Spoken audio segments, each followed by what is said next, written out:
C'est un avion qui est tombé entre l'Acadière et Saint-Cyr, dans la propriété de mon copain Louis, mon copain qui est mort il y a 3 ans, là, à Acadière. Et mon père, je me rappelle comment c'était hier, disait à ma mère, il y a un avion qui est tombé, je prends Roger, je le mène à voir l'avion. On avait la camionnette à ce moment-là, mon père avait la camionnette. Et il m'a mené, il me semble que j'y suis encore de le voir cet avion. Là, j'avais une robe qui venait de Paris, au chic féminin. Elle s'appelait Caron. Elle était belle, cette robe. Toute simple, hein.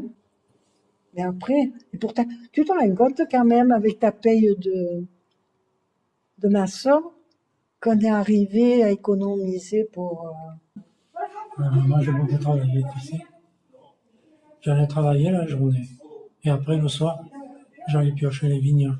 Quand j'avais fini ma journée de maçon, j'allais piocher les vignes 2-3 heures. Le matin, je me levais, qu'il faisait pas jour, j'allais travailler 2 ou 3 heures. Et ouais.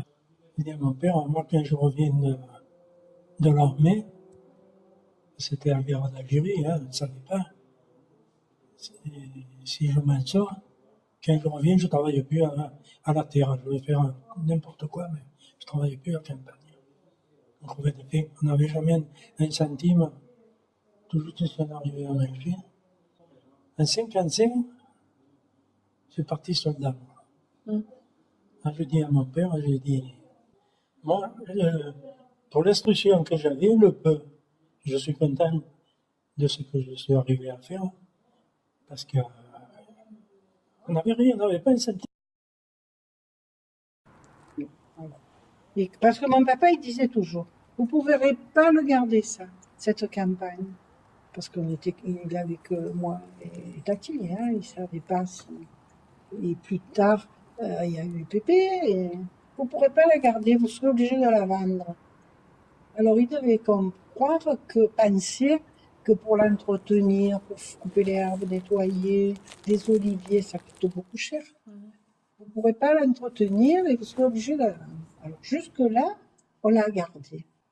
Dans 20 ans, si vous êtes... ça dépendra, toi, si tu t'en vas, par exemple. Parce que Maxime, il dit, moi, je me marierai, j'aurai des enfants, adultes. Et je la couperai l'herbe, j'entretiendrai. Alors, ça dépendra de votre situation, parce que c'est plutôt un agrément qu'un rapport. Les olives, ça rapporte rien. Juste le plaisir de le manger. Si on fait un peu de jardinage, quand tu récoltes, c'est toujours avantageux d'avoir des légumes, parce que c'est totalement cher. Et qui est-ce qui va construire? Vous ne construirez pas, vous autres. À moins d'en vendre un bout, mais qui est-ce qui va? De vendre non plus. Alors, ça va être... Ou ça devient, c'est entretenu à peu près, que ça soit pas colline. Sinon, je ne vois pas qu'il y ait des cultures qui puissent se faire là. Alors sûr, si tu demandes à Pépé, il te dira, oh, moi je vois la colline. Ben, Oh, ça c'est pire. mais non, ça dépend. S'ils entretiennent, ça va, mais s'ils n'entretiennent pas, dans 20 ans, il y a les pins. Les pins, ça va vite. Tu sais, 20 ans, les pins... D'accord. Bien sûr, mais ils ne seront pas pour faire pousser les pins. Maman, elle sait faire marcher. Comment on pourrait, hein? Voilà. Nous, on ne sera plus là. Non, si vous devez vendre, ben vous vendrez. Et puis voilà. Mon Mon papa, il avait dit, tu te rappelles, mon père, il avait dit, vous vendrez tout parce que vous ne pourrez pas vous en occuper. Et pourtant, et ben voilà, jusqu'à maintenant, ça a marché. Ça fait 30 ans moi, que je travaille rien que pour m'occuper de la campagne.